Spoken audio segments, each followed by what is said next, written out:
Billionaire CEO is about to catch a cab and sees his ex-girlfriend with 3 daughters. And one of the girls says, "This is the man Mummy cries about every night." He hears it and is shocked when he discovers the truth. Rainy days in New York were never kind to Wesley Cole. He was standing at the corner of Fifth Avenue, his Italian suit soaked despite the small shelter provided by the building's awning. Rain cascaded down the tempered glass of the commercial tower behind him, as though the sky itself were pouring out weeks' worth of pent-up water. Wesley raised his arm once more, trying to catch the attention of a taxi. But the yellow cabs went by full of passengers or simply ignored the drenched executive. His leather briefcase, purchased in Milan on his last business trip, was starting to darken around the edges from the relentless dampness. "Never carry an umbrella," his father always said, "and you'll never depend on anything but yourself." That advice, like so many others from old James Cole, proved useless when he needed it most. Work had consumed him for the last 72 hours. 3 days locked in a conference room, conducting the acquisition of a smaller but promising company. Wesley ran his own tech firm, which had grown from a tiny shared office into an empire occupying an entire 3 floors of the building behind him. In the past year, the company's stock had tripled in value, making him not just wealthy, but powerful. Yet none of that seemed important right now, drenched to the bone. Water running down his face as though the sky were trying to wash away everything he had built. His thoughts were interrupted by the muted glare of headlights from a taxi that finally stopped. Wesley stepped forward, hand already raised in thanks, when he realized the car was already occupied. The taxi stopped a few yards to his right, and the back door opened. That was when he saw her, Nina. The woman who got out of the taxi carried a colorful bag and held a small purple umbrella. Even in the rain, she still had that graceful way of moving, as if dancing with every step. Her hair, now shorter than he remembered, framed her face in dark waves that the rain quickly plastered to her forehead.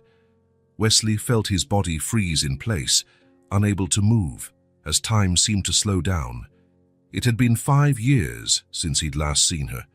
5 years since he decided his career was worth more than their relationship. 5 years since he made the phone call that changed everything. Nina saw him too. Her brown eyes met his for a moment so brief it might have been his imagination. But her entire body stiffened in a way he knew well. She always did that when receiving news she disliked. From inside the taxi, a small hand emerged, holding another umbrella, this one lime green. Then a child stepped out, then another, and then a third. 3 girls, and so alike they could only be triplets. All 3 wore different brightly colored raincoats, one red, one blue, one yellow, like tiny traffic signals standing out against New York's gray rain. Their features were unmistakably similar to Nina's, those same big eyes, the same shape of the lips. And something else, something that made Wesley's heart tighten with a strange feeling. Wesley felt the air leave his lungs. How long had it been? 5 years. The numbers started spinning in his head, numbers he tried to push away, but that refused to disappear. If these children belonged to Nina, and they obviously did, then when exactly? Nina murmured something to the girls, adjusting the umbrella to shield them from the rain. She seemed determined not to look his way again, but there was a tension in her shoulders that Wesley recognized, the tension of someone trying to maintain composure. One of the girls, the one in the blue coat, turned to look at him. She had intense, observant eyes, with a kind of intelligence that seemed to cut across the distance between them. Something about the way she lifted her chin felt disturbingly familiar. "Mommy, who's that man?" she asked, pointing at Wesley with a confidence that didn't match her small size. Nina tried to guide them away, gently pushing the pointing arm down.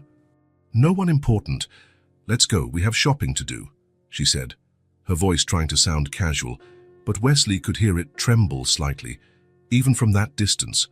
But the one in the red coat had already turned too, her inquisitive eyes fixed on him.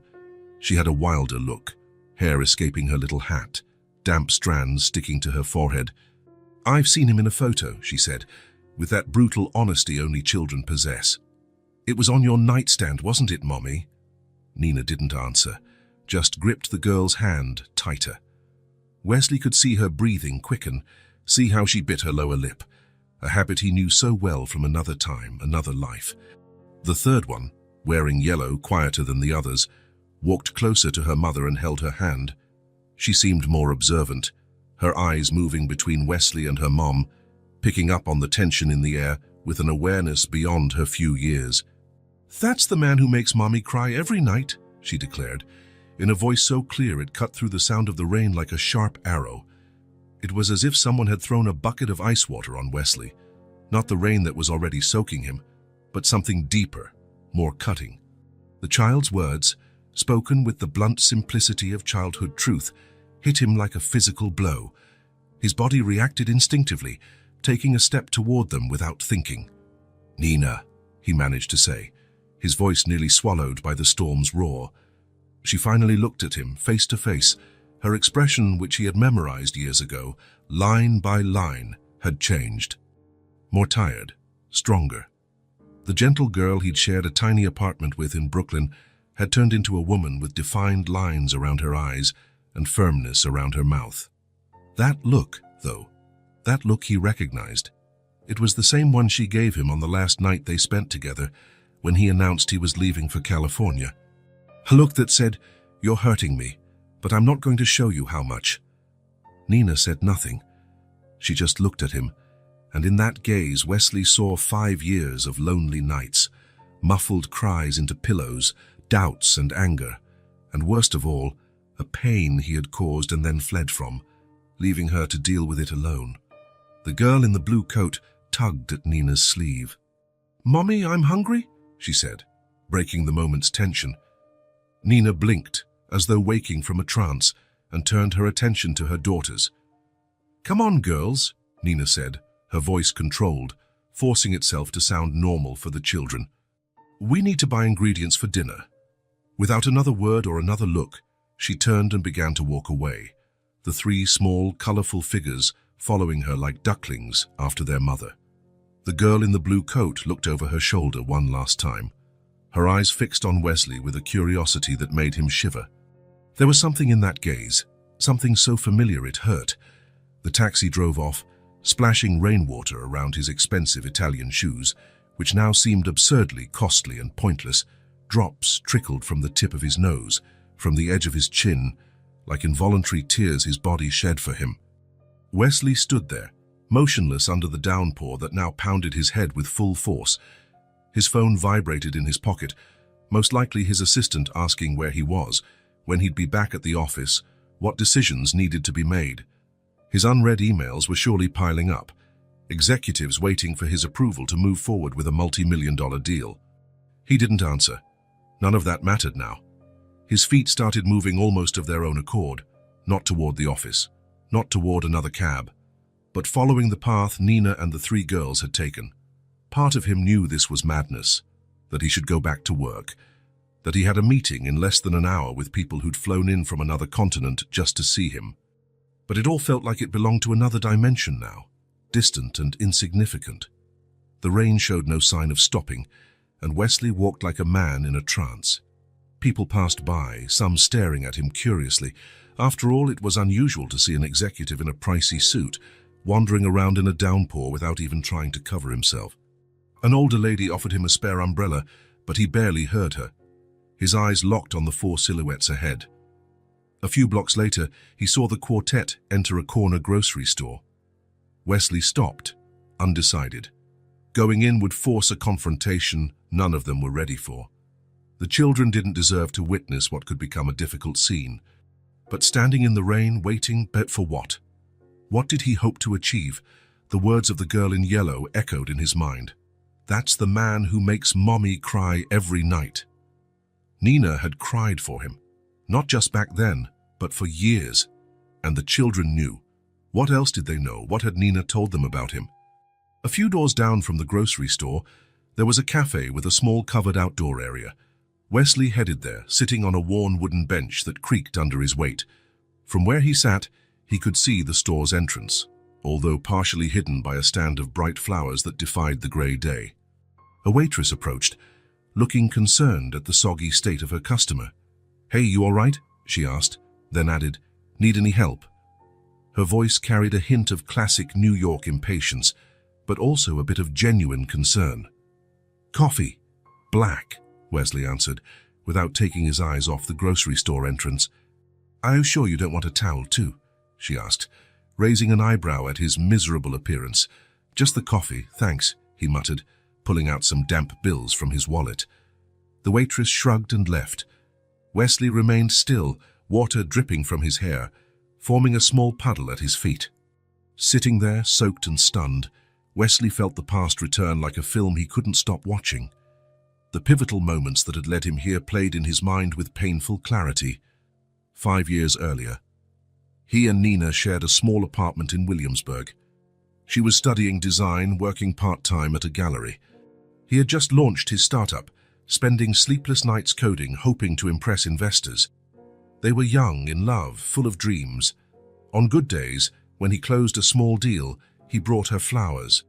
On bad days, she rubbed his tense shoulders while he stared at the computer screen for hours. The day everything changed, the substantial investment offer, but with one condition: moving to the West Coast. 4 months, tops, they said. It was the break he needed, the moment he had worked toward during all those sleepless nights, the fight. Nina crying, begging him not to go or to take her with him. "I can't afford distractions now, Nina. It's my only chance." "Don't you understand?" "I understand perfectly, Wes. You're choosing. It's not a choice, it's a necessity. I'll be back before you even notice." Their last night together. The heavy silence while he packed, the way she stood in the doorway, arms crossed, watching him leave. His slight hesitation at the door, the last kiss, tasting of tears. But 4 months turned into 6, then a year. Success came quickly and overwhelmingly. Investors, contracts, expansion. Wesley threw himself into work with an intensity that left no room for anything else. "I'll be back soon," turned into, "maybe you can visit me." Then into long silences on the phone. Nina's calls grew less frequent. Her messages got shorter. Their video calls became awkward, as if they were talking through an increasingly thick pane of glass. Until one day, Wesley realized he hadn't spoken to her in almost a month. That was when he made the decision. He convinced himself it was best for both of them. Nina deserved someone present, someone who could give her a normal life. Not a workaholic so obsessed that he barely remembered to eat. Not someone who kept postponing his return. Not someone who had begun to wonder if there was still room for her in his new life. The final call. Nina's voice, hopeful at first. "Wes, are you coming back? I have news." "Nina, we need to talk." The silence that followed his explanation was the most painful sound he'd ever heard. "You're breaking up with me over the phone. After a year. It's better this way. You deserve more than I can offer." "Don't decide what I deserve. This isn't selflessness, Wes. It's cowardice." The sound of her breathing. A deep sigh. "There's something you should know. Let's not drag this out. It'll be easier for both of us." "Wes, wait." He hung up, blocked her number, changed his email, convinced himself it was a necessary sacrifice, a clean break that would allow them both to move on. Threw himself even more into his work, new achievements, new milestones. He managed to accumulate the kind of wealth most people only dream about, became the kind of man who never stood in the rain waiting for a taxi. He never let himself think about what she'd wanted to tell him, until today, until now. 3 little girls, far too young to have been born before he left, yet old enough that they couldn't have been conceived afterward. The waitress brought his coffee, setting it on the table with a look of pity. "Rough day, huh?" she remarked. Wesley nodded, not really hearing her. His eyes stayed locked on the grocery store entrance, as if he feared Nina might slip away from his life again if he so much as blinked. How much time passed? 20 minutes? An hour? The world seemed to slow down, like the rain fell in slow motion. Wesley didn't drink his coffee. He didn't answer the messages that kept making his phone buzz. He stayed there, unmoving, while his mind calculated and recalculated. Wesley stared at his computer screen. 3 days had passed since the encounter in the rain. 3 days of obsession, of compulsive searching for answers. The dark circles under his eyes mirrored sleepless nights, replaced by internet searches and calls to old acquaintances. His office, normally immaculate, was a mess. Empty coffee cups, takeout wrappers, scribbled papers. On the glass wall separating his office from the rest of the floor, post-it notes were stuck everywhere, attempts at organizing the puzzle that now consumed his mind. "Mr. Cole, your meeting with the investors starts in 10 minutes, his assistant called from the half-open door. "Cancel it," he replied, not taking his eyes from the screen. "But, sir, they flew in from Europe especially to—" "I said cancel it, Margaret. Tell them I'm sick, send flowers, whatever it takes." In the corner of his screen, a bank notification popped up, more transfers being made to a private investigator who charged absurd hourly rates. Wesley ignored it. The money didn't matter now, the phone rang. He answered on speaker, still typing furiously. "I have the information you requested," said a man's voice with a thick New Yorker accent. "I'm listening, Mike." Nina Lawson, 32 years old, interior designer, mostly works on restoring historical properties. She's been living in Brooklyn for 7 years, same apartment, financially stable, not wealthy, but comfortable. No significant debt. Wesley tapped his fingers on the desk. "And the girls?" "Triplets, sir. Juniper, Tessa, and Maisie Lawson, 4 years and 6 months old, born at St. Luke's Hospital. There's no father listed on any of the birth certificates." Wesley stopped typing, his heart was pounding. "Repeat the age." 4 years, 6 months. Born on November 14th. A heavy silence hung in the office. Wesley did the math quickly. 9 months before that would be February, exactly when he and Nina were still together, weeks before he left for California. "Mr. Cole, you still there?" "Yes, continue." She had a complicated pregnancy, was hospitalized in the 6th month. The girls stayed in the neonatal ICU for nearly a month. Wesley felt like someone had punched him in the stomach. The girls were fighting for their lives while he was closing deals across the country, while he was blocking Nina's calls, anything else indicating their paternity. Nothing official, no test, no child support case, no document naming you. Wesley rubbed his face, feeling his unshaven stubble prick his palms. "And unofficially?" "Well, I asked around discreetly. A neighbor said Nina always tells people the kid's father isn't in the picture. Their preschool teacher said that when the kids were asked about their dad during a Father's Day project, one of them said, 'He left before we were born.' Maternal grandma lives nearby and helps a lot. Apparently, she's, let's just say, not a fan of yours." Wesley let out a bitter laugh. "I can imagine. Do you want me to try getting samples for DNA testing?" Wesley hesitated. Something about rummaging through garbage or stealing hairbrushes felt deeply wrong, rather than simply asking Nina directly. "No, that's enough for now. Whatever you say, I'll send you the full report by email in an hour." He hung up and stared into space, lost in thought. His mind was a tornado of unanswered questions. On the corner of his desk was a photo in a silver frame. His parents, stiff and formal, taken 2 months before the accident that killed them. Wesley was 17 at the time. He remembered the funeral, the hands on his shoulders, the empty words of consolation. He remembered being alone in a house far too big. His father never knew he existed until his mother was 5 months pregnant. A brief relationship, an unplanned pregnancy. She only sought him out because she needed financial help. They never married, but his father provided financial support. There were Sunday visits, occasional vacations, a fatherhood scheduled into an executive's calendar. Was that what Wesley had done? Repeated his own father's pattern without even knowing it? No, it was worse. At least his father knew he existed. Wesley opened a drawer and took out an old folder. Inside were a few photos of him and Nina. In one, both were laughing as they painted the walls of their new apartment. In another, Nina slept with her head on his shoulder during a train ride. Memories of a life that felt like it belonged to someone else. He went back to his computer and typed "probability identical triplets" into the search bar.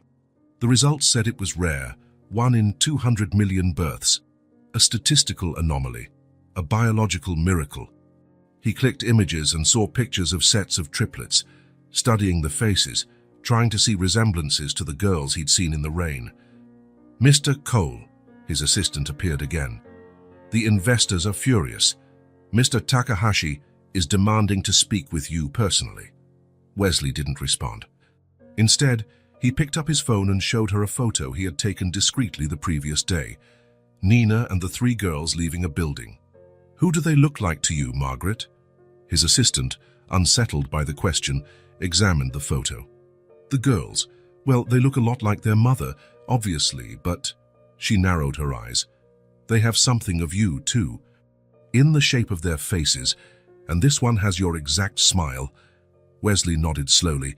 It wasn't just his imagination. Then, the piercing look of one, the determined chin of another, the way the third tilted her head when observing something, tiny reflections of himself. There was no concrete proof, no scientific confirmation, only circumstances, coincidences, physical similarities. But his heart already knew. The official report arrived, packed with data, dates, photos, and medical history his money had illicitly purchased. Wesley stared at the documents, that heap of information that still left the main question unanswered. Was this his legacy? A private report full of doubts, investigating children who might be his, who had grown up without him even knowing they existed. Wesley closed the laptop decisively. The doubt ended now. It was time to do what he should have done 5 years ago. Talk to Nina, because even without an official test, he already knew. He felt it in the clutch of his chest when he saw those three girls. He felt it in the thunder of emotion when he heard, "That's the man who makes mommy cry every night." He knew that, with or without scientific proof, these children were his, and that there was a mountain of missed moments between them that no amount of money could ever buy back. Wesley spotted the brick apartment building in the distance, an older structure, one of those New York keeps in certain neighborhoods as stubborn relics of the past. 4 floors, a small set of stairs leading to the main door, iron grates on the ground floor windows. The taxi dropped him at the corner as requested. Even from that distance, he could see a few potted plants by the entrance and a child's bike chained to the railing. A simple place, but well cared for. The kind of place people call home, so different from his penthouse apartment, with panoramic views and impersonal decor chosen by a hired designer. Wesley paused for a moment, took a deep breath, and checked the address on his phone once more. Apartment 3B. He straightened his coat, feeling the heavy envelope in his inner pocket. Inside were copies of the report he'd received, containing everything he'd uncovered about Nina and the triplets. He started walking toward the building, each step feeling like an irreversible decision. He was used to business meetings that determined the future of entire companies, but he had never felt the weight of a walk like this. Reaching the entrance steps, he paused again. Should he have called first? Sent an email? A message? All options felt absurdly inadequate. How do you announce your return to someone's life after 5 years of silence, especially when that someone may have had your children? The door to the building was slightly ajar. Wesley pushed it and entered a small lobby.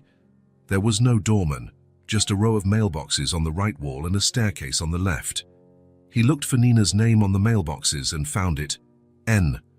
Lawson, 3B. He climbed the stairs slowly, trying to organize in his head what he would say. 2 flights, then 3. On the 3rd floor, he turned right and walked down the narrow hallway until he reached the door marked 3B. He hesitated again. Through the door, he could hear children's voices and a TV show or cartoon. Laughter. Life. He knocked 3 times, firmly but not aggressively. The sound of the TV inside the apartment faded, and he heard footsteps approaching. The door opened just a few inches, held by a security chain.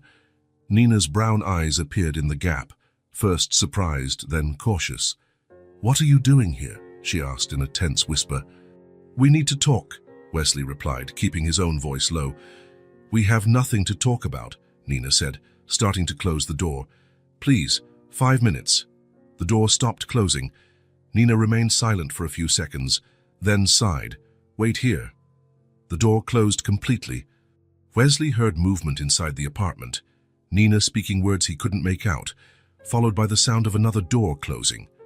A few moments later, the front door opened again, this time without the chain. Nina stepped into the hallway, shutting the door behind her. She was wearing jeans and a simple blouse, her hair in a messy bun, no makeup. More beautiful than he remembered. "They're watching cartoons in my room," Nina explained, crossing her arms defensively. "You have 3 minutes." Wesley nodded, accepting the limitation.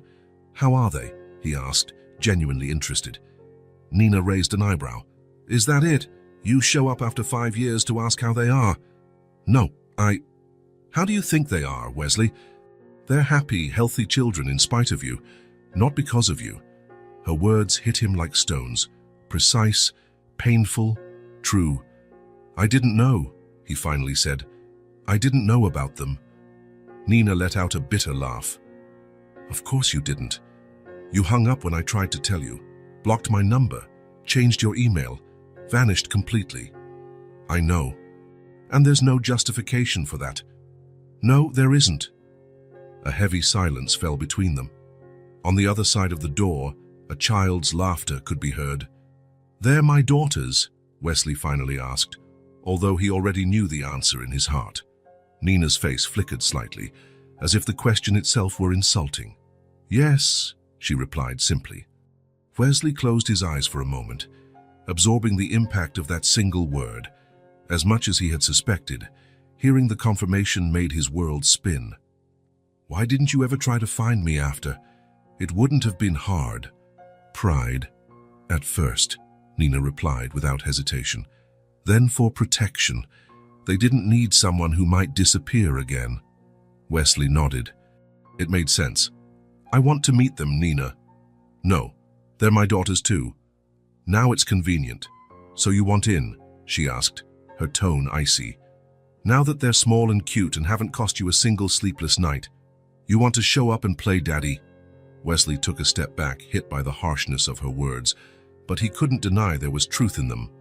"It's not like..." "It is exactly like that. You weren't there when I had premature contractions. You weren't there when they stayed in the NICU for weeks. You weren't there for the sleepless nights, the birthdays, the colds, the shots, none of it. So no, Wesley, you don't get to barge into their lives now and then run off again once you realize that being a father is a lot harder than writing a check." A door opened inside the apartment, and a child's voice called, "Mommy?" The cartoon ended. Nina inhaled deeply, instantly pulling herself together. "I'll be right there, sweetie," she replied in a voice suddenly sweet and calm. Then, turning back to Wesley, she whispered, "Go away. If you really care about them, don't confuse their little heads right now. I need to be part of their life, Nina. You had that chance 5 years ago." The apartment door opened, and one of the triplets appeared, wearing star-patterned pajamas. It was the girl with the blue coat from the rainy day. She looked at Wesley curiously. "It's the man from the rain," she said, neither afraid nor hesitant. Nina quickly placed herself between them, smiling at her daughter. "Tessa, go back inside, please. I'll be there in a moment." "Is he coming in?" the girl asked, still looking at Wesley with those intensely observant eyes. "No, sweetheart. He's leaving now." Tessa glanced at Wesley one more time, as if assessing him, then shrugged and returned inside. Nina waited until she heard the child's footsteps fade, then turned back to Wesley. "Don't show up unannounced again, and don't try to use your money or influence to force a relationship. If you really want to help, deposit child support into the account you never opened for them and move on with your life." With that, she went back into the apartment and shut the door, leaving Wesley alone in the hallway, staring at the dark wood where his daughter's face had been moments earlier. He stood there for several minutes, motionless, processing everything that had happened. Then, slowly, he walked down the stairs and out of the building. The late afternoon sun was low in the sky, casting long shadows across the sidewalk. Wesley looked at his car parked across the street. His driver gave a discreet wave. He motioned for him to wait and started walking aimlessly. Nina's words echoed in his mind. He couldn't deny their truth. He hadn't been there. He didn't know what it was like to hold a baby who wouldn't stop crying at 3 in the morning. He didn't know the feeling of panic when a fever wouldn't go down. He'd never had to choose between paying rent or buying new clothes for kids who grew too fast. As he walked without direction, he realized he was circling the block, unconsciously returning near Nina's building. Turning the corner, he spotted a small park on the other side of the street. A modest space with a few benches, small trees, and a playground. He sat on one of the benches, taking in the quiet of the place. It was the kind of neighborhood park he rarely visited, more accustomed to the wide, touristy areas of Manhattan. He was about to stand up when he heard children's voices. He looked across the park and saw Nina leaving the building, accompanied by the three girls. Instinctively, Wesley moved behind a tree, watching from a distance. Nina was carrying a large bag, and the girls had small, colorful backpacks. They crossed the street, heading for the playground, all talking at once, pure energy in motion. From his makeshift hiding spot, Wesley watched them. Though identical at first glance, he now noticed differences among them. Not just in clothing, one wore a purple skirt, another blue shorts, and the third a yellow dress, but also in how they moved, spoke, and interacted with the world. The one in the purple skirt ran straight for the slide, climbing it with agility and confidence. At the top, she spread her arms as if she were about to fly, shouting with excitement before sliding down. The moment she landed, she was already racing back to climb again. The one in blue shorts went straight to the sandbox, but before playing, she neatly arranged her little beach toys, a bucket here, a shovel there, molds arranged by size. Her focused expression was almost comically serious for someone so small. The one in the yellow dress hung back a bit, first watching her sisters, then surveying the entire park as though assessing the environment. Then, unhurriedly, she walked over to a swing and sat down, gazing at the sky while swaying gently. Nina took a seat on a nearby bench, pulling a book from her bag, but her eyes rarely stayed on the page for more than a few seconds before checking on the girls. Wesley stayed there, motionless, taking in every detail. How the girl on the slide helped a smaller child climb up. How meticulously the one in the sandbox built her castle. The contemplative look of the one on the swing, as if silently conversing with the clouds. These were his daughters. His daughters. The reality of it finally hit him with full force. Not just an abstract concept, not just a responsibility or an obligation, but three real people, each one unique, each a complete little universe developing. As he watched, the girl on the slide, Juniper, he guessed from the report, ran up to Nina, babbling excitedly. Her energy was boundless, as if her tiny body could barely contain it. She bounced in place while speaking, unable to remain still. Nina smiled, replying with something that made the girl laugh before running off again. Tessa, the one in the sandbox, called her mom over to show off her creation. Her pride was evident, even from a distance. Nina walked over, admired the work, and said something that caused Tessa to nod seriously, as though receiving professional praise. The third girl, Maisie, remained on the swing, quietly observing everything. Her eyes took in each detail, each movement. At some point, her gaze passed by the spot where Wesley was concealed, and he had the eerie sensation that she could see him, even partially hidden behind the tree. Wesley checked his watch. Almost 2 hours had passed, and he hadn't realized it. Watching his daughters was like entering a trance, where time lost all meaning. New York's autumn evenings grew dark early. The first shadows of dusk began to stretch across the ground when Nina called the girls. She helped Tessa pack up her toys, held Maisie's hand as she got off the swing, and laughed when Juniper insisted on one last slide before leaving. The four of them crossed the street back to the building. Wesley waited until they went inside before stepping out of his hiding place. His whole body ached from standing still for so long, but his mind was clearer than it had been in years. Juniper was light, pure energy, constant motion, contagious joy. Tessa was discipline, order, structure, focused determination. Maisie was silence, deep observation, calm thought, keen perception. His daughters, so different from one another, so complete in themselves. Wesley felt a surge of pride he didn't deserve, of love he had yet to earn the right to feel. Nina's rejection was fair, painful, but fair. He couldn't simply walk into the girls' lives and expect instant acceptance. He couldn't fix 5 years of absence with one visit or an expensive gift. This would take time, patience, consistency. Qualities he had never needed to cultivate in his professional life, where immediate results were the norm. Wesley took his phone out of his pocket and called his driver. "You can go, Frank. I'll stay a while longer and catch a cab later." "Are you sure, sir?" "Yes. And tomorrow. Pick me up at 3 in the afternoon, not in the morning." He hung up and sat again on a bench in the park, looking toward the building where his daughters were likely having dinner, taking baths, brushing their teeth, listening to bedtime stories. An entire routine he had never been part of, but that was going to change. No matter how long it took, no matter how many rejections he faced. Wesley Cole, the man who never gave up on a deal and turned failures into empires, would not give up on his daughters. He would come back, every day if necessary. He would watch from afar, learn their rhythms, their personalities, their likes and dislikes. Not with the hurry of an executive used to tight schedules, but with the patience of someone who understands the priceless value at stake. Because for the first time in his life, Wesley wanted something money couldn't buy, something his influence couldn't arrange, something his power couldn't create. He wanted to be a father, a good father. And he was willing to wait for the privilege. Wesley sat on the same park bench from where he had been observing the family for the past 2 weeks. Next to him was a package wrapped in simple blue paper. Inside were 3 identical books.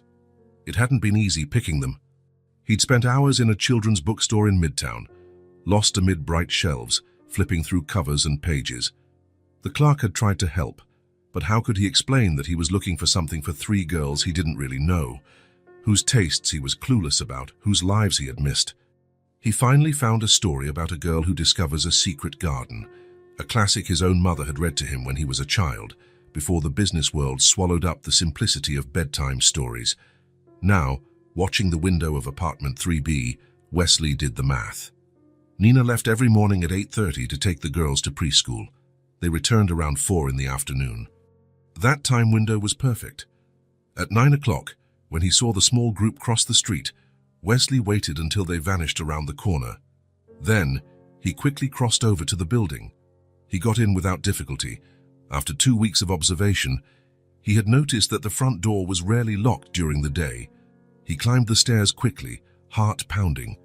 He knew what he was doing felt strange, even intrusive, leaving anonymous gifts at someone's door. If it were anyone else, she might call the police. But he wasn't just anyone. He was the father of those children, however absent he had been. He reached the 3rd floor and walked to the door of apartment 3B. For a moment, he hesitated. What if Nina saw this as harassment? What if she simply threw the books away? It didn't matter. He had to start somewhere. He set the package on the floor, right in front of the door, where it would be impossible to miss. No note, no signature, just the 3 identical books wrapped together.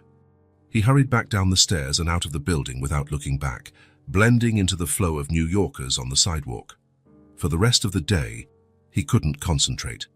He cancelled 2 meetings and spent hours staring out his office window, imagining the girls' reactions when they found the package. The mere thought that, at that exact moment, his daughters might be holding something he had chosen for them filled him with a tightness in his chest he'd never felt before. It was a new feeling, unlike anything he had experienced, bigger than ambition, more intense than achievement. It was connection, even if fragile, even if one-sided. The next day, Wesley returned to his observation spot in the park earlier than usual. He had to know whether the package was accepted or discarded. At 4:05, he saw Nina round the corner with the 3 girls. His heart soared when he noticed each of them carrying an identical book, the red cover gleaming in the afternoon sun. Juniper bounced along as usual, flipping through the pages as she walked, nearly tripping over her own feet. Tessa held hers carefully, like a precious treasure, her finger marking her current page. Maisie simply clutched hers to her chest, as though it were a teddy bear. Nina walked just behind them, watching with an expression Wesley couldn't make out from a distance. She didn't look angry. He took that as a relief, maybe confused, maybe resigned. They entered the building, and Wesley stayed on the bench, a slow smile forming on his face. They had accepted his gift, all 3 of them. The following week, Wesley was back at the same place, same time. This time, Juniper was reading aloud from the book as they walked. She spoke theatrically. her hands gesturing, bringing the story to life. Tessa and Maisie listened attentively, occasionally interrupting with questions or comments. Nina, as always, walked a little behind, overseeing. But there was something different about her face that day, a softness that hadn't been there before. Her eyes were no longer cold stones but deep wells of contained emotion. Wesley felt an inexplicable wave of gratitude. She could have thrown the books away. She could have told the girls they came from a distant aunt or a kind teacher. She could have banned them from reading them at all, but she hadn't done any of that. Somehow, on some level, she had allowed this tiny thread of connection to form. A silent yes, almost imperceptible, but definitely there. In the weeks that followed, Wesley continued his vigil. The girls took the books to the park. Juniper acted out entire passages, transforming the simple wooden bench into a magical garden. Tessa drew maps of the garden from the story, carefully reproducing each detail. Maisie watched butterflies and bugs on the lawn as if searching for her own secret garden.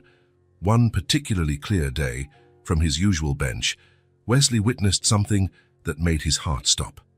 Nina was reading to the girls. Her own copy of the book. He had left a fourth one in the package, never imagining she would actually keep it. They were all sitting on a large blanket spread over the grass, the girls leaning forward, absorbed in the story their mother read.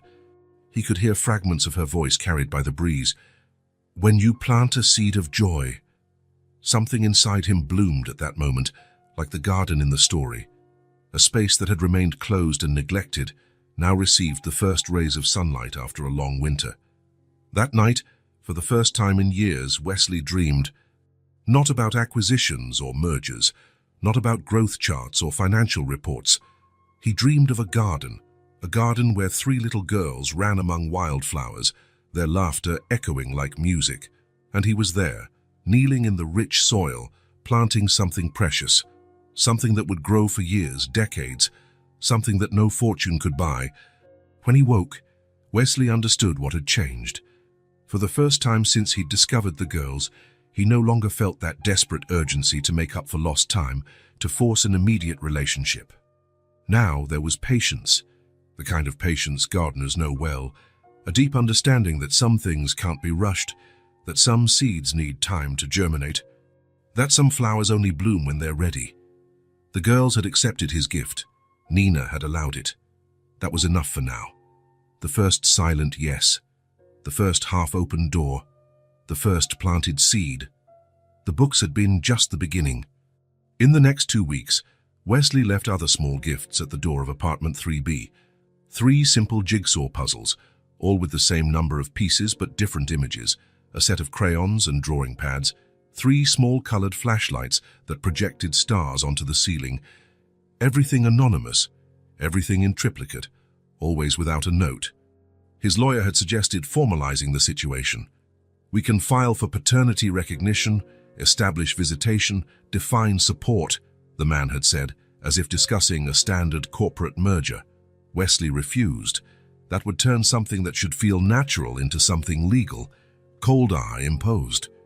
He wanted to earn access to his daughters' lives, not invade with a court order. He wanted to be accepted, not merely tolerated. Today, as on all other days over the past few weeks, Wesley sat on the same park bench, watching the building. It was a sunny Saturday, the kind of day that made New Yorkers flock outside to enjoy the good weather before autumn gave way to winter.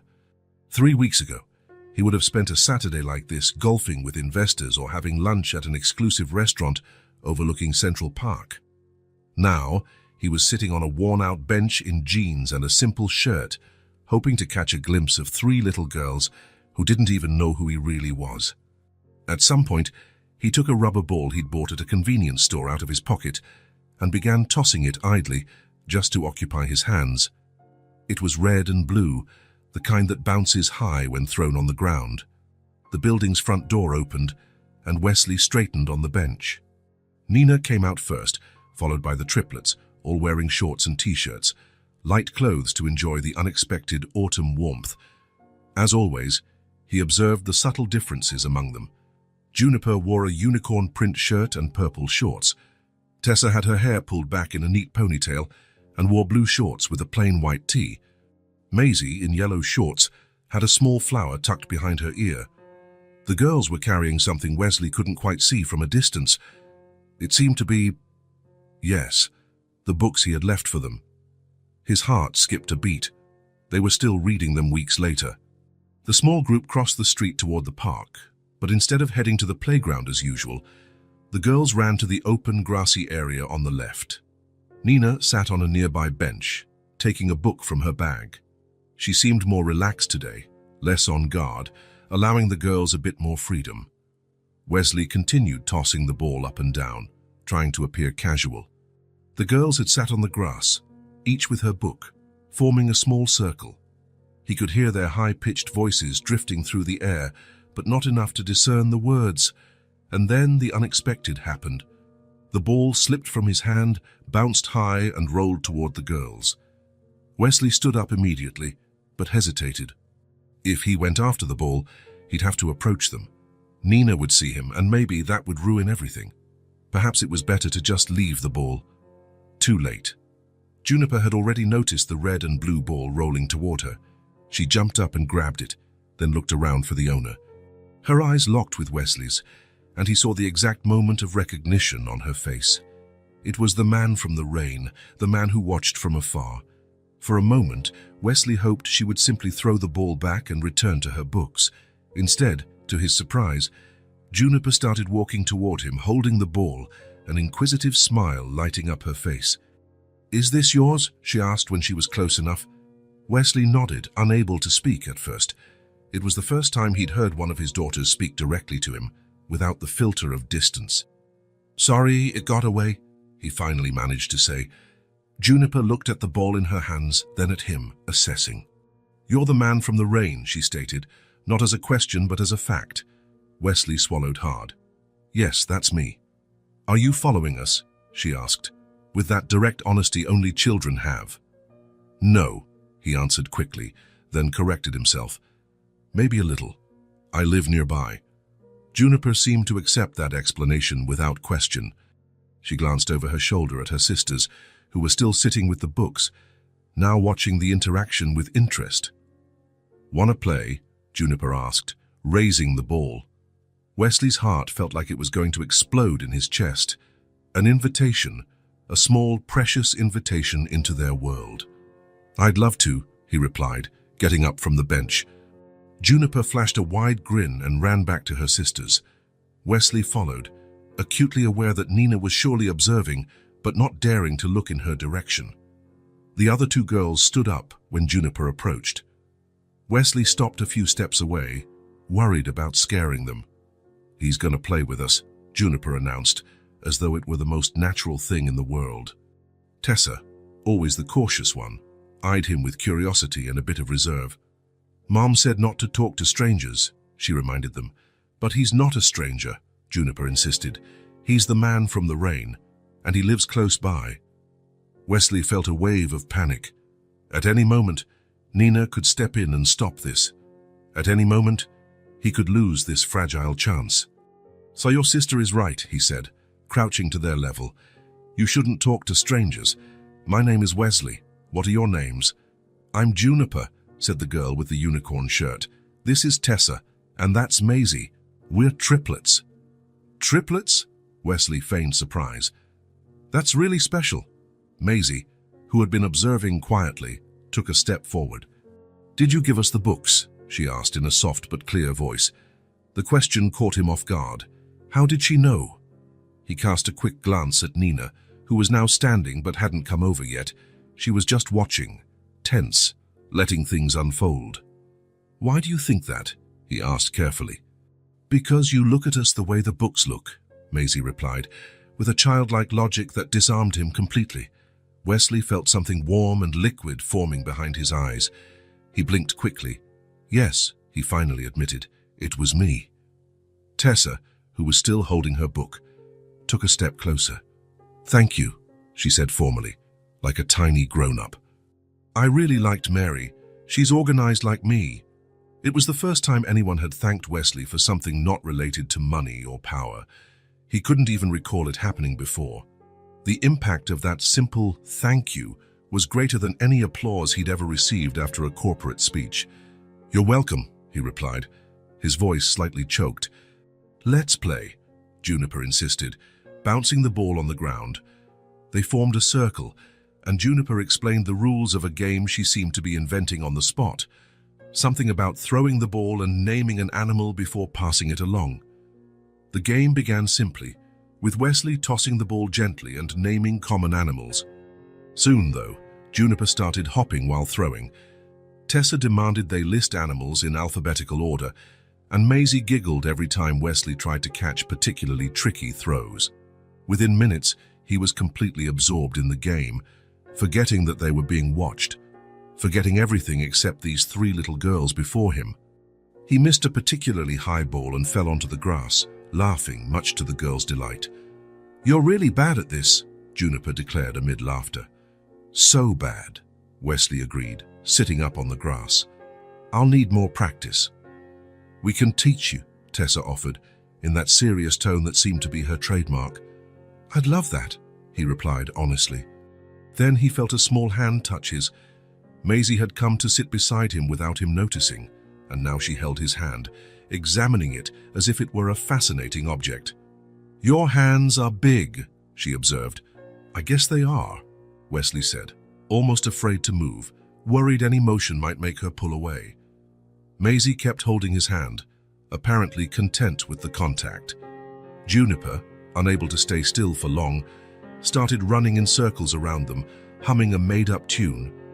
Tessa sat on the other side of Wesley, still clutching her book. "How did you know we'd like these books?" Tessa asked, looking at him with those eyes that seemed to see more than they should. "It was a guess," Wesley answered. "My mother used to read that story to me when I was little." "Does your mum still read to you?" Juniper asked, pausing her running for a moment. "No," Wesley said, smiling sadly. She's not here anymore." "Did she go to heaven?" Maisie asked, still holding his hand. "Yes," he confirmed. "A long time ago."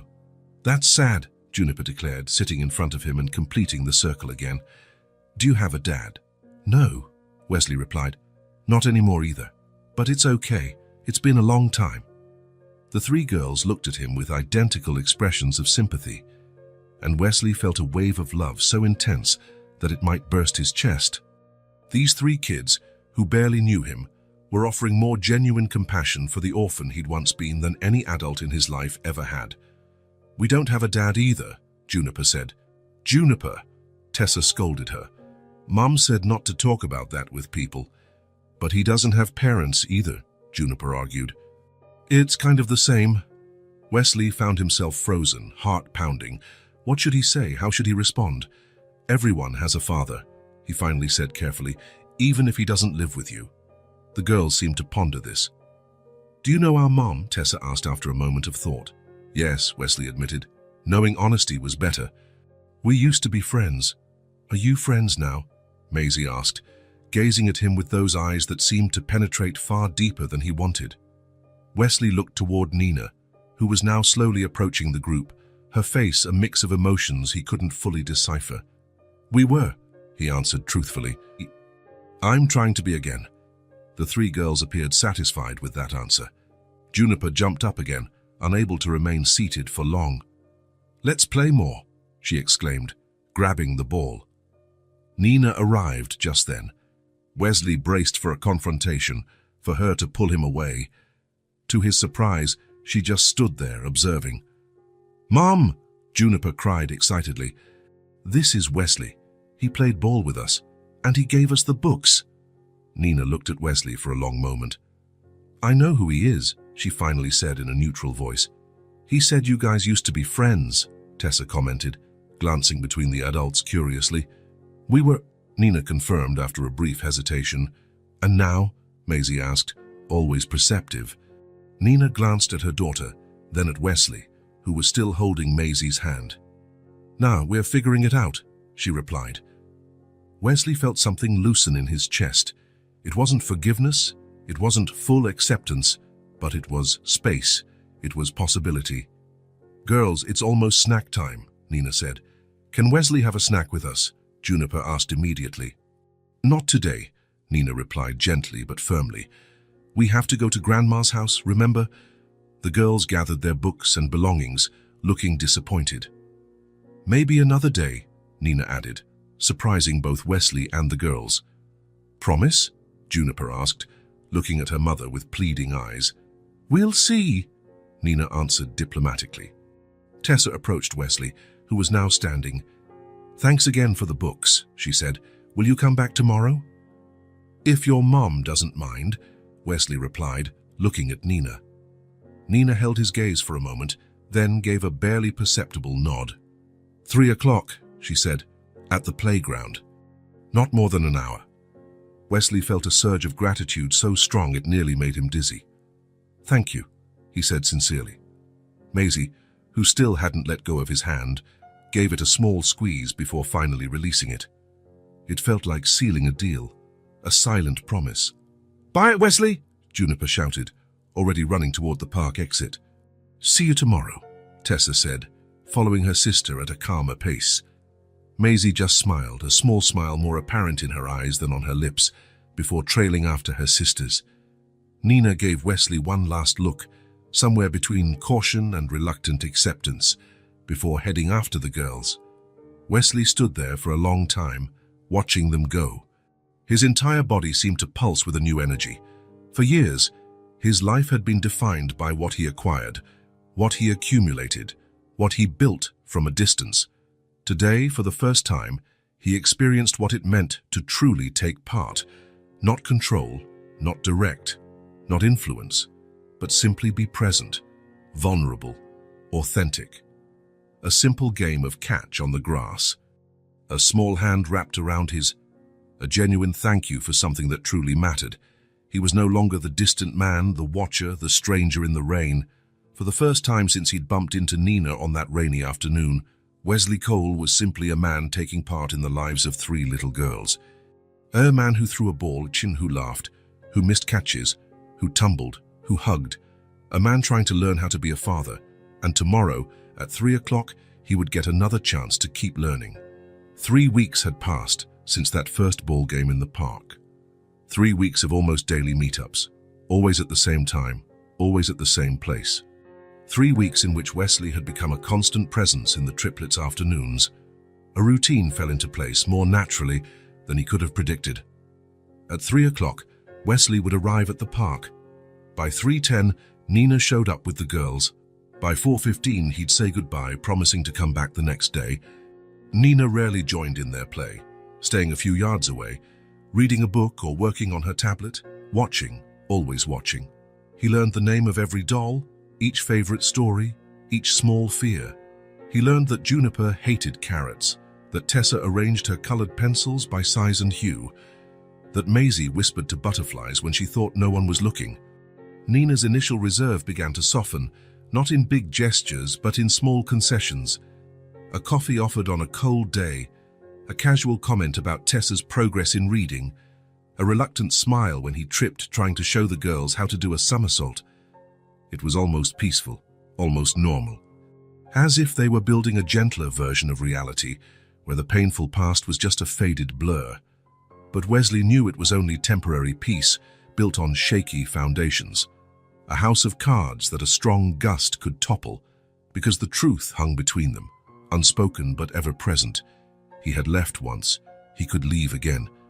That Friday afternoon, Wesley arrived at the park a few minutes early, as usual.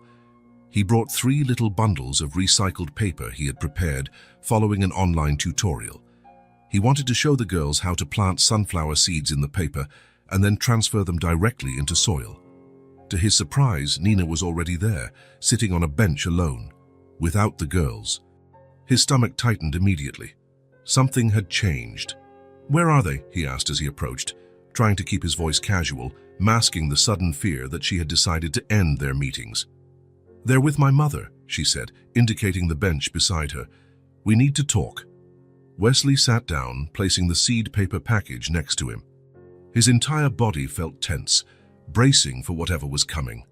This was it, the end of the unspoken truce, reality catching up with the fragile bubble of normalcy they'd created. "I'm listening," he said, meeting her gaze directly. Nina took a deep breath as though preparing to plunge into deep waters. "This isn't easy for me," she began, watching a group of pigeons pecking a few yards away. "Seeing you with them, seeing how much they like you." Wesley nodded, waiting for the blow. "They talk about you all the time now," Nina went on. "Wesley said this. Wesley showed us that. You've become this big hero in their eyes." He felt equal parts pride and fear at her words. "Is that bad?" he asked, uncertain. Nina finally looked at him, her eyes full of complex emotions. "It could be," she said honestly. "They like you, Wesley, and if you leave again, it will destroy something that took years for me to rebuild." He felt the weight of those words slam into him like stones. It wasn't about him, he realized. It was about them. About the damage his absence could cause. "I'm not leaving," he said, with a conviction that rose from deep within. "How can I believe that?" Nina asked, and there was a vulnerability in her voice he rarely heard. "Last time, you said you'd be back in 4 months. Then you just disappeared." Wesley looked at his own hands, hands that had signed multi-million-dollar contracts, shaken the hands of powerful CEOs, but had never cradled his daughters as babies. "I was a different person," he said at last, "young, ambitious, selfish. I thought success was all that mattered, that money would make up for everything I left behind." He paused, searching for the right words. "I found out I was wrong the hard way." Nina studied his face for a long moment, as if seeking something specific in his expression. "And now," she asked, "what's different now?" "Everything," Wesley replied simply. "I'm here to stay, Nina. I'm not the man who walked away for a chance at success anymore. I'm not the man who put work above all else." He took a deep breath. "Now I'm who I should have been all along. Present." Nina continued to watch him, her eyes never leaving his. "Present," she repeated, testing the word. "It's easy to be present for a few weeks, Wesley. It's harder to keep it up when the novelty wears off, when they all come down with the flu at the same time and cry all night, when they fight and break things, when they need help with homework every single day, not just when it's convenient." He understood what she was doing, testing him, checking whether he truly grasped what he was getting into. "I have a lot to learn," he admitted, "but I want to learn. I want to be there for all of it, the hard parts, not just the easy ones." Something in Nina's gaze softened slightly. "You don't have to give up your entire life for them," she said, surprising him.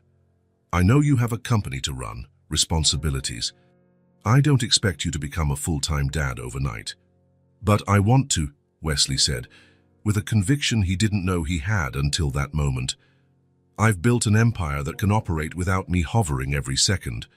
I have competent executives, managers, assistants. I'll work from home when necessary. I'll delegate more. I'll do whatever it takes." Nina looked at the sky for a moment, then back at him. "They're your daughters," she finally said, her voice calm but firm. "Not just biologically. They're parts of you that grew up without you. And now, they want you in their lives."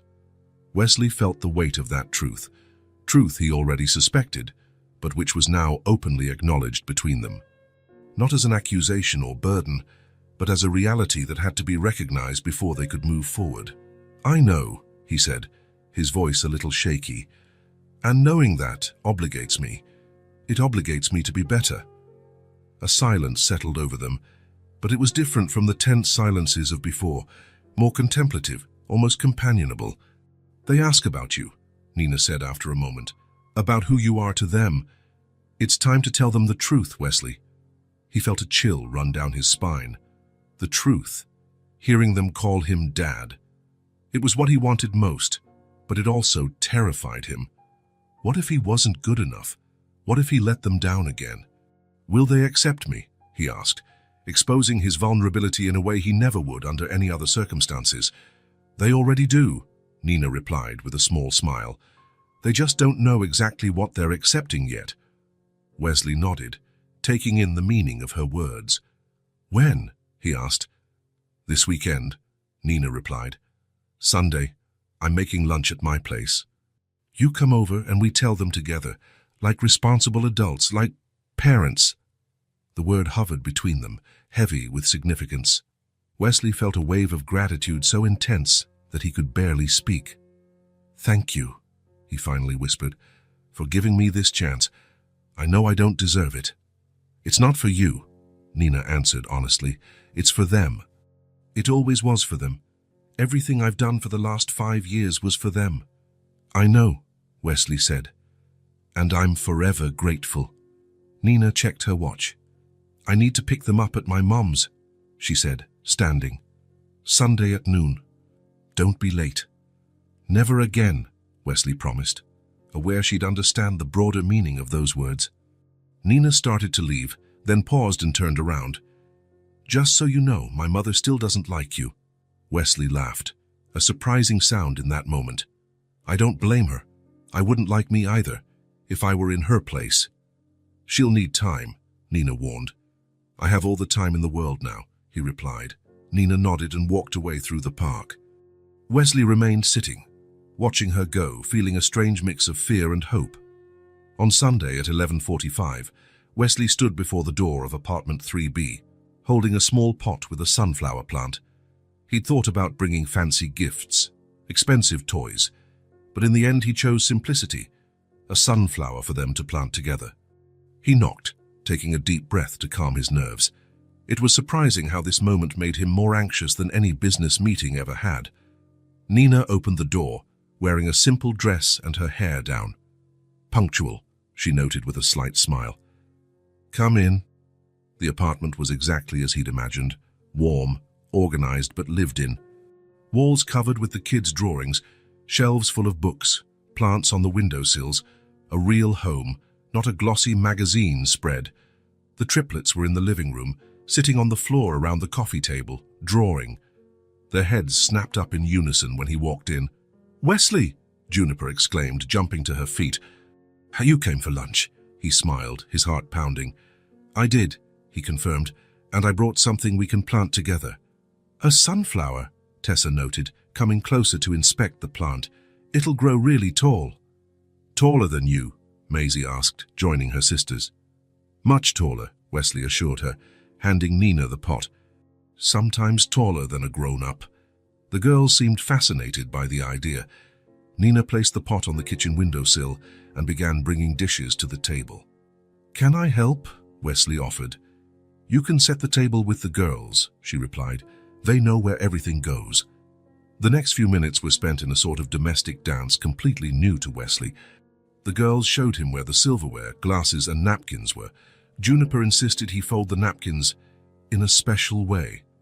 Tessa double-checked that each place setting was correctly aligned. Maisie placed a small flower next to each plate. When everything was ready, they sat down to a surprisingly normal lunch. Nina served a vegetarian lasagna, which the girls devoured with enthusiasm. Conversation flowed naturally, with Juniper dominating as usual, telling stories about school, asking questions, laughing loudly. After dessert, a simple pudding the girls had helped make, Nina exchanged a meaningful look with Wesley. It was time. "Girls," Nina began, her voice calm yet serious, "remember you asked who Wesley is?" The three nodded, eyes curious and darting between the adults. "And I said we were friends," Nina continued. "That's true, but it's not the whole truth." Wesley felt his heart pounding like a drum in his chest. "Wesley isn't just my friend," Nina said, choosing her words carefully. "He's your father." There was a moment of absolute silence. Wesley watched their faces move from curiosity to surprise, then to something more complex. "Our dad," Tessa repeated, the first to find her voice. "Like Sarah's dad, who lives somewhere else." "Yes," Nina said. "Like Sarah's." "Why didn't you live with us?" Juniper asked Wesley directly, her intense gaze fixed on him. Wesley swallowed hard. He had rehearsed this answer, but now, under the penetrating gaze of his daughter, words felt insufficient. "Because I made a mistake," he answered honestly. "A very big one. I left to work far away, and then I didn't come back when I should have." "You didn't like us?" Maisie asked in a small but clear voice. "I didn't know about you," Wesley said, feeling a sharp pain in his chest. "When I left, I didn't know your mum was expecting you, and later, when I should have come back to find out, I didn't. That was my mistake, not yours. Never yours. The girls seemed to be processing this information, each in her own way. And now you're back forever? Juniper asked, with her trademark directness. Yes, Wesley said without hesitation. I'm back forever. Promise? Tessa pressed. I promise, he said, looking each of them in the eye. I promise all three of you. I might not have been there at the start, sir, but I'll be here from now on. Always. Another silence. Then, to everyone's surprise, Maisie got up from her chair, walked over to Wesley, and held out her small hand. Okay, she said simply. Can we plant the sunflower now? Wesley took her offered hand, tears pricking at his eyes. Of course we can, he replied, his voice trembling slightly. Juniper jumped out of her chair. I want to help too, she exclaimed. I'll get the watering can. Tessa rose more calmly, but her eyes sparkled. I'll get the gardening gloves, she declared, ever practical. We have some in your size too, Daddy. The word hit Wesley like lightning. Daddy. So simple, so powerful. He looked at Nina, who watched the scene with glistening eyes. Thank you, he mouthed silently to her. Nina just nodded, allowing herself a small smile. As the girls rushed off to gather what they needed to plant the sunflower, Wesley stayed seated, trying to absorb the enormity of the moment. He had entered this apartment as a stranger, a visitor. He would leave as a father. The weight of that truth was immense, but for the first time in his life it was a weight he did not want to put down, a weight that anchored him, gave him meaning, completed him. Now he knew, and knowing compelled him to be the father his daughters deserved. To never again run away, never again put work above family, never again choose the easy path. It compelled him to be better each day, for them, for Nina, and finally, for himself. 2 months had passed since Wesley officially became part of the triplets' lives as their father. 2 months of shared dinners, activity-packed weekends, and bedtime reading sessions. 2 months of constant learning, small adjustments, and daily discoveries. The girls had adapted to the new reality with the impressive flexibility of children. For them, it seemed natural that the man who played in the park now formed part of their daily life. Wesley was now Dad, a word that still made him choke up whenever he heard it. He and Nina had established a routine that worked surprisingly well. Every Sunday lunch was at her place, every Wednesday dinner was at his penthouse. The other days were decided as needed. They didn't live together, nor did they plan to in the near future. They were rebuilding a co-parenting relationship before anything else. On this Sunday afternoon, Wesley arrived at Nina's apartment with 3 small telescopes. The forecast promised clear skies, and he planned to take the girls up to the building's rooftop to watch the stars. He knocked, hearing the excited chatter of his daughters on the other side. When the door opened, though, it wasn't Nina or one of the girls who greeted him.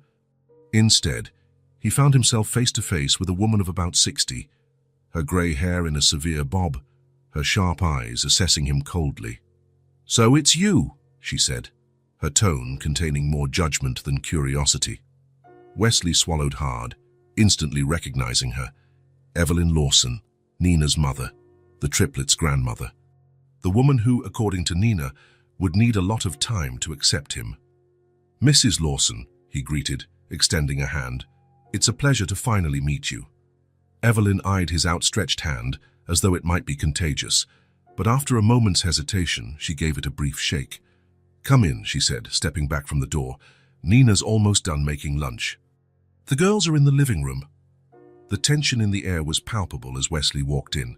The triplets ran over to him, thrilled with the telescopes he carried, but even their usual energy seemed subdued under their grandmother's watchful gaze.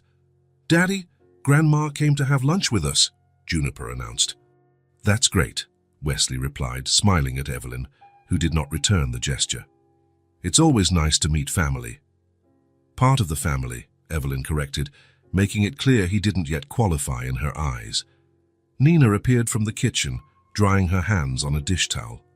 Her eyes darted between Wesley and her mother, immediately picking up the tension. "So you two have met," she said. "Mum, why don't you take the girls to wash their hands? Lunch is nearly ready." Evelyn nodded and guided her granddaughters to the bathroom. not without casting another critical look at Wesley. "I'm sorry," Nina whispered once they were alone. "She showed up unexpectedly. I didn't have time to warn you." "It's okay," Wesley replied, though they both knew it wasn't entirely true. "She has every right to be protective." Lunch was a delicate balance between the children's natural joy and Evelyn's silent hostility. The triplets, unaware of adult tensions, chatted non-stop about school, the telescopes, anything that crossed their minds. Wesley responded enthusiastically, fully aware of Evelyn's eyes on him at all times. After dessert, Nina suggested the girls show Evelyn the new books Wesley had bought. "Actually," Evelyn said, placing her napkin on the table, "I'd like to speak with Wesley, alone." Nina looked at her mother apprehensively. "Mom..." "It's all right, Nina," Wesley reassured her. "I don't mind." Nina hesitated, then nodded. "Girls, come help me get the table ready for coffee." Once they were alone, Evelyn and Wesley stared at each other for a long moment. He waited, knowing she had something specific to say. "You have a lovely family here," Evelyn finally said, her tone contradicting the gentleness of her words. "Her family you abandoned when they needed you most." Wesley didn't attempt to defend himself, it was the truth. "I know," he answered simply. "Do you really know?" she pressed, leaning slightly forward. "Do you know what it's like to hold your daughter's hand while she gives birth to 3 premature babies? To watch her cry every night because she's terrified and alone? To see little children grow up without a father because he was too busy building his empire?" Each word was a knife, precisely aimed. Wesley felt every single one, but he kept his eyes on hers. "No," he admitted honestly. "I don't, and I never will, because that time is gone." Evelyn seemed slightly taken aback by his response. Perhaps she expected defensiveness, excuses, apologies. "You disappeared when she needed you most," Evelyn went on, her voice lower but no less intense. "When she cried the most tears, had the most doubts, felt the most fear." "You're absolutely right," Wesley agreed. "And there's nothing I can do to change the past. All I can do is be here now and in the future." Evelyn studied him as though searching for deceit in his words. "People don't change, Mr. Cole," she finally said. "Not really. Deep down, we remain who we've always been." "I disagree," Wesley replied, keeping his tone respectful but firm. "People can change when something shakes them to the core. For me, it was seeing my daughters for the first time, realizing I'd missed 5 years I could never get back, understanding what really matters." Before Evelyn could respond, Nina returned to the room with the girls. She looked from her mother to Wesley, sensing the tension. "Everything okay?" she asked, her tone making it clear she was ready to intervene if needed. Evelyn turned to her daughter. "We were just laying some cards on the table," she replied. Nina glanced at Wesley, who gave her a subtle nod, indicating it was under control. "Mom," Nina said, her voice surprisingly firm, "I know you want to protect me, to protect the girls. But this time, I decide if he stays, and I'm letting him." Evelyn stared at her daughter for a long moment, then shifted her gaze to Wesley. "I sincerely hope you prove me wrong," she said, though her tone suggested she wasn't confident in that outcome. "I hope so too, Mrs. Lawson," Wesley replied calmly. The triplets, sensing something important was happening, gathered close to their parents. Juniper, always the bravest, stepped forward. "Grandma, don't be mad at Daddy," she pleaded, her small voice resolute. "He makes really good pancakes." The simplicity of the child's logic broke through part of the tension. The corner of Evelyn's mouth almost twitched into a smile. "Pancakes, huh?" she asked, looking down at her granddaughter. "Yes, with fruit inside," Tessa confirmed, chiming in. "And he doesn't use too much syrup like Mommy does," Maisie added, always noticing the details. Evelyn looked at her 3 granddaughters, then at her daughter, and finally at Wesley. She remained stern-faced, eyes still full of suspicion. But there was something new now, a small crack in her wall, a tiny glimmer of possibility. "We'll see," she said at last. It wasn't acceptance, it wasn't forgiveness, but it was room for him to prove himself, a narrow, hazardous path, but a path nonetheless. And for now, that was enough. Wesley had transformed the office in his penthouse into a space for the girls. Pastel-toned furniture, shelves filled with books and toys, a large magnetic board on the wall for them to draw on. The perfect spot for weekends when they stayed with him. On this sunny Saturday, the triplets were playing on the penthouse's spacious terrace. Wesley had set up a table with paints, brushes, and large sheets of paper. He watched, fascinated by how each girl approached the task so differently. Juniper painted with fast, sweeping motions, vibrant colors spreading across the paper, sometimes spilling onto the table. Her hair had purple streaks where her fingers had absently touched it. She hummed as she worked, occasionally pausing to show off a detail or ask for feedback. "Look, Daddy, I made a rainbow unicorn," she exclaimed, holding up the sheet for him to see. "That's the most colorful unicorn I've ever seen," Wesley said, smiling at the vivid splash of colors that vaguely resembled an animal. "I love how you used all those colors together." Juniper beamed and went back to painting with renewed enthusiasm. Next to her, Tessa worked with intense concentration, the tip of her tongue peeking out of the corner of her mouth. Her paper was divided into precise sections, each containing a different element.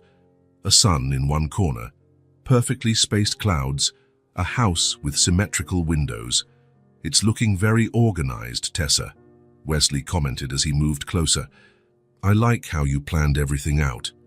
Tessa nodded without looking up, focused on adjusting the house's roof to make it just right. On the opposite end of the table, Maisie worked quietly. Her paper showed only a few lines, seemingly random at first glance, but upon closer inspection, it revealed an abstract sketch of a face. It was surprisingly sophisticated for a child so young. Wesley studied it for a moment, drawn in by the expressiveness of the simple lines.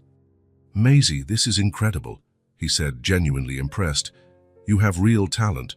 You've captured so much emotion in just a few lines." Maisie's eyes lit up at the praise, a small smile appearing on her lips as she continued adding a few more strokes to the drawing. "Whose face is that?" Wesley asked, curious. Maisie looked at him with those eyes that seemed to see far more than they should. "It's you," she replied simply. Wesley felt his heart clench. Now he saw what should have been obvious, the strong jawline, the shape of the eyes, even the tiny scar near his eyebrow. "It's perfect," he said, his voice unsteady. "Can I hang it in my office when you're done?" Maisie nodded, appearing pleased, and returned to her work. Wesley stepped back slightly, observing the three of them. So different, so unique, despite their similar features. That was when he noticed Tessa had stopped painting and was looking at him with an expression he'd never seen on her before. Her eyes were narrowed, her lips pressed into a thin line. "Tessa, are you okay?" he asked, moving closer. She threw her paintbrush onto the table, smearing the carefully constructed painting. "You always praise Maisie," she burst out, her voice trembling with emotion. "Such talent, so amazing. And you only play with Juniper. So fun, so funny." Wesley felt like he'd been punched in the gut. He saw tears forming in his daughter's eyes, tears she was desperately trying to hold back. "And me," Tessa continued, words rushing out. "I'm just organized. That's all. I'm never special." The other two stopped what they were doing, looking on with expressions of surprise. Juniper seemed confused, Maisie worried. Wesley felt a twist in his chest, physical pain at the obvious hurt on Tessa's face. He knelt beside her, scrambling for the right words. This was uncharted territory. None of his parenting books had prepared him for this. "Can I give you a hug?" he asked gently. Tessa hesitated, then nodded ever so slightly.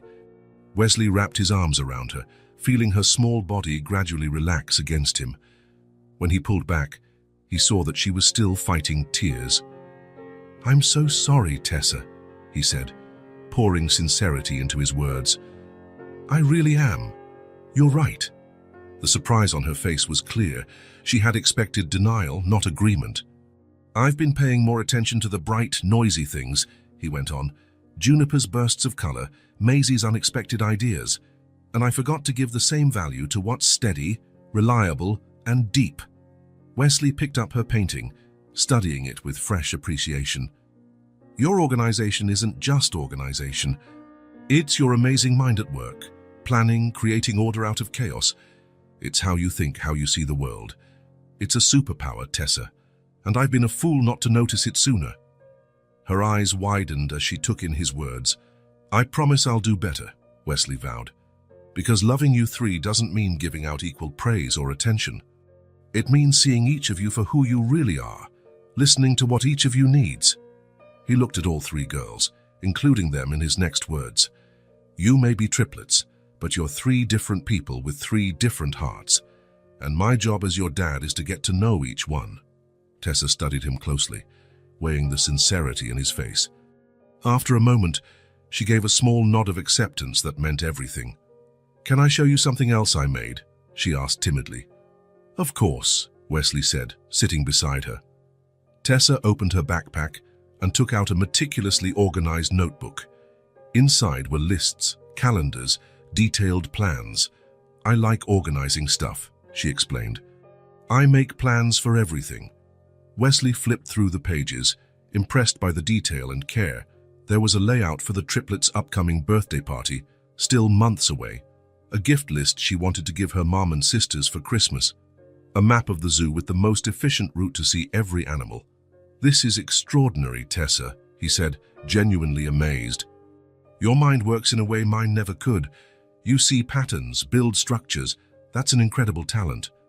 Her face lit up with a smile that made Wesley's heart swell. "I can help you organize stuff," she offered, "if you want." "I'd love that," Wesley replied honestly. "In fact, I have a project that desperately needs someone with your skills." That evening, when Nina came to pick the girls up, she found Wesley and Tessa spread out at the dining table, sorting through photos and memorabilia for a large album. "What are you two doing?" Nina asked curiously. "We're organizing memories," Tessa said proudly. "To make up for lost time." Nina looked at Wesley, who gave her a smile mixed with sadness and hope. "Tessa's teaching me how to bring order to chaos," he said, "something I clearly need." Later, after the girls had gone, Wesley sat alone, reviewing the work he and Tessa had started. An album with each page reserved for future photos, placed next to older pictures of Nina pregnant. The newborns in the hospital, first birthdays, first words, moments he hadn't witnessed, but which Tessa was helping him discover, organize, and understand. He realized then that being a father wasn't just about loving his daughters, it was about learning to love each one in the way she needed. Duplicate paragraph in the original text, maintaining structure as requested. Wesley had transformed the office in his penthouse into a space for the girls. Pastel-toned furniture, shelves filled with books and toys, a large magnetic board on the wall for them to draw on, the perfect spot for the weekends when they stayed with him. This sunny Saturday, the triplets played on the penthouse's spacious terrace. Wesley had set up a table with paint, brushes, and large sheets of paper. He watched, enchanted by how differently each one approached the task. Juniper painted with quick, sweeping movements, vibrant colors covering her sheet, often spilling onto the table. Her hair bore purple streaks where her paint-covered fingers had brushed against it. She hummed while working, stopping now and then to show off a detail or ask for an opinion. "Look, Daddy, I made a rainbow unicorn," she exclaimed, raising her paper so he could see. "That's the most colorful unicorn I've ever seen," Wesley replied, smiling at the vibrant blur of colors that vaguely resembled an animal. "I love how you combined all those colors." Juniper grinned broadly and resumed her enthusiastic painting. Beside her, Tessa painted with intense focus, the tip of her tongue peeking from the corner of her mouth. Her sheet was divided into precise sections, one corner for the sun, perfectly spaced clouds, a house with symmetrical windows. "It's looking very organized, Tessa," Wesley commented, leaning in for a better look. "I like how you planned out the whole picture." Tessa nodded without looking up, absorbed in adjusting the house's roof to make it exactly right. At the opposite end of the table, Maisie worked quietly. Her paper showed only a few lines, seemingly random at first glance, but which revealed a more abstract face on closer inspection. It was surprisingly sophisticated for someone her age. Wesley observed for a moment, fascinated by the expressiveness of those simple strokes. "Maisie, that's amazing," he said, genuinely impressed. You really captured a lot of emotion with just a few lines." Maisie's eyes sparkled at the compliment, a faint smile touching her lips as she continued, adding a few more strokes to the drawing. "Whose face is that?" Wesley asked, curious. Maisie glanced up at him with those deep, knowing eyes. "It's you," she answered simply. Wesley felt his heart clench. Now he saw what should have been obvious: the strong jawline, the shape of the eyes, even the tiny scar near his eyebrow. "It's perfect," he murmured, voice thick with emotion. "Can I hang it in my office when you're finished?" Maisie nodded, satisfied, and returned to her art. Wesley stepped back slightly, taking in all three of them, so different, yet so uniquely themselves. Then he noticed Tessa had stopped painting and was staring at him with an expression he'd never seen on her face before. Her eyes were narrowed, her lips tight. "Tessa, is something wrong?" he asked, moving toward her. She tossed her brush onto the table, smearing her carefully rendered painting. "You're always praising Maisie," she exploded, her voice trembling.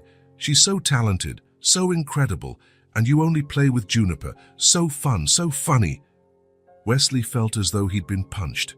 He saw tears welling in Tessa's eyes, tears she was fighting to hold back.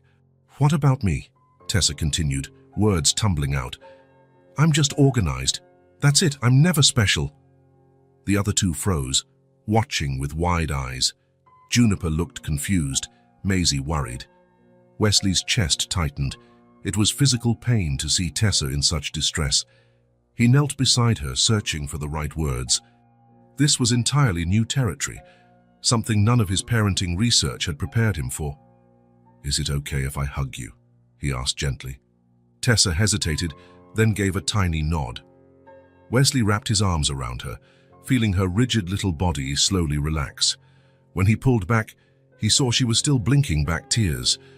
"I'm so sorry, Tessa," he said with all the sincerity he had. "You're absolutely right." Her eyes flashed with surprise. She had expected denial, not agreement.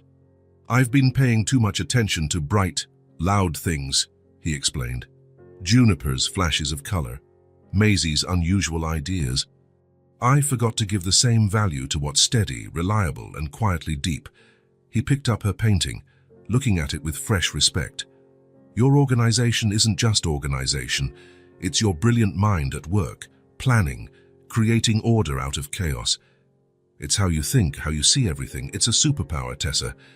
And I was a fool not to see that." Her eyes widened slightly, digesting his words. "I promise I'll do better," Wesley vowed, "because loving you three doesn't mean giving the same praise or attention equally. It means seeing each of you for who you really are, and listening to what each of you needs." He glanced at all three sisters, making sure they each felt included. "You may be triplets, but you're three different people, each with a different heart. My job as your dad is to get to know every single one." Tessa studied him, gauging his sincerity. After a moment, she nodded, a small gesture with big significance. "Can I show you something else I did?" she asked quietly. "Of course," Wesley said, sitting next to her. Tessa opened her backpack and pulled out a neatly arranged notebook. Inside were lists, calendars, and detailed plans. "I like organizing," she said. "I plan for everything." Wesley flipped through the notebook, impressed by its complexity and care. There was a detailed layout for the triplets' birthday party months away, a gift list for her mom and sisters for Christmas, even a map of the zoo with the most efficient path to see all the animals. "This is remarkable, Tessa," he said, genuinely in awe. "Your mind works in a way mine never could. You recognize patterns, create structures. It's an amazing gift." Her face lit up with a grin that made Wesley's heart swell. "I can help you organize stuff," she offered. "If you want." "I'd love that," Wesley said earnestly. "I actually have a project in desperate need of someone with your talent."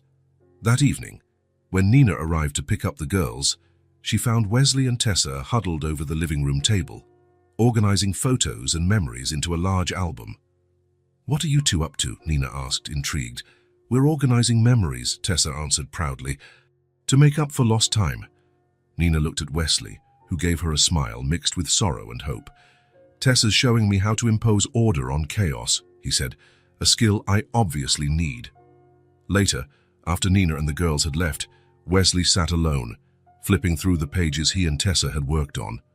An album that saved space for future photos, right alongside pictures of Nina pregnant, the triplets as newborns, their first birthdays, their first words, moments he had missed, which Tessa was now helping him discover, organize, and understand.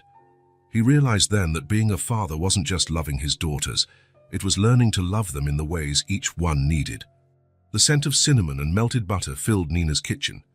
It was a special Sunday, marking nearly 6 months since Wesley re-entered their lives. 6 months of adjustments, lessons, small victories, and a few inevitable stumbles. "More flour!" Juniper cried, pointing to the batter Wesley was trying to stir. "Hers too runny." The kitchen looked like a culinary battlefield. Wesley had flour in his hair, Juniper looked like she had a makeshift Santa Claus beard, Tessa was measuring ingredients with the precision of a young scientist, and Maisie watched everything carefully, in charge of the vanilla extract. "Are you sure?" Wesley asked, examining the suspiciously liquid mixture. "The recipe says it should be kind of thin." "Not that thin," Tessa countered. "That's practically soup." Wesley laughed, adding more flour to the mix. Sunday pancakes had become a tradition on mornings the girls spent at his place. This time, however, he had stayed over at Nina's apartment, sleeping on the living room sofa. The doorbell interrupted his thoughts. "I'll get it," Juniper yelled, running for the door. Nina, who was setting the table in the living room, intercepted her. "I'll go, honey. You keep helping Daddy." Moments later, the unmistakable voice of Evelyn echoed through the house. "I brought those muffins you like." Wesley felt a slight tension creep in. Evelyn's visits were still weekly tests of sorts. The open hostility had lessened, but complete acceptance was still a distant shore. The triplets ran out to hug their grandmother, generously decorating her immaculate clothes with flour. To Evelyn's credit, she didn't seem to mind. "Grandma, we're making pancakes," Juniper announced, pulling her by the hand. "Come see." In the kitchen, Wesley waited, trying not to look too uncomfortable. "Good morning, Mrs. Lawson," he greeted politely. "Evelyn," she corrected, surprising him. "If we're going to see each other every week, you can call me Evelyn." It was a small concession, but a meaningful one. Wesley only nodded, not trusting his voice to respond fully. "These pancakes look interesting," she remarked, eyeing the soupy batter. "We're still perfecting the technique," Wesley said, as he flipped one pancake that promptly morphed into a shapeless blob in the pan. "Both the technique and the recipe," Tessa added with comedic seriousness. Evelyn stepped closer, analyzing the situation with a practiced eye. "It's too runny," she observed, "and the burner's way too high. Pancakes need medium-low heat." She extended a hand, a gesture of someone used to taking charge. "May I?" In the minutes that followed, Evelyn took command with the efficiency of a drill sergeant. She added more flour, a bit of baking powder Wesley had completely forgotten, turned down the heat, and soon was producing perfect golden circles. "Now you try," she said, handing him the spatula. Wesley's next attempt wasn't perfect, but it was undeniably a pancake. "Better," she conceded with a slight nod. After breakfast, the girls announced they had a surprise. They dragged chairs and pillows into the living room, creating a makeshift stage. "You can sit down," Juniper declared. "The show's about to start." Tessa, always the organizer, stepped forward when everyone was seated. "Our presentation is called Our Family," she announced solemnly. "It's a school project about who lives in our hearts." Wesley felt his chest tighten. Next to him, Nina straightened, equally intrigued. Juniper jumped in front, holding up a colorful drawing. "I'll start. This is Mommy." The paper showed Nina with a big smile and dark hair. "She takes care of us, makes yummy food, and lets us sleep in her bed when there's thunder." Tessa went next with a meticulously colored picture. "This is Grandma Evelyn. She bakes muffins, tells stories about when Mommy was little, and always brings presents when she visits." Wesley saw Evelyn's face soften, her eyes gleaming with contained emotion. Maisie then stepped forward, holding her drawing with both hands. "This is Daddy," she said softly but clearly. "He came back to us." He makes weird pancakes, tells silly jokes, and takes us to see the stars. Wesley swallowed hard, looking at the drawing showing a tall figure with a huge smile. He felt Nina's hand brush his briefly, an instant of mutual understanding. Finally, all three held up a large sheet they had obviously worked on together. It showed a house with 4 hearts inside, 3 small, 1 larger, and 4 figures holding hands. "And this is our family," they announced in unison. A moment of emotional silence followed. Nina was the first to recover, standing up to applaud. Wesley and Evelyn joined in. "We have presents," Juniper exclaimed, running off to the bedroom. They gave Wesley a special drawing, 4 hearts inside a little house. On the back, and each girl had printed her name in unsteady handwriting. "You can take it to work," Tessa explained, "so you remember us when you're gone." Wesley hugged the 3 of them, at a loss for words. The morning went by in a series of small moments. After lunch, when it was time for the girls' Sunday nap, Evelyn approached Wesley in the kitchen where he was finishing up the dishes. For a moment, she observed him silently. In earlier times, she would have left with a short goodbye. This time, she came closer to the counter. "You still mess up," she said at last, her tone lacking its usual hardness. "But now you stick around to fix it." Wesley stopped what he was doing, meeting her gaze.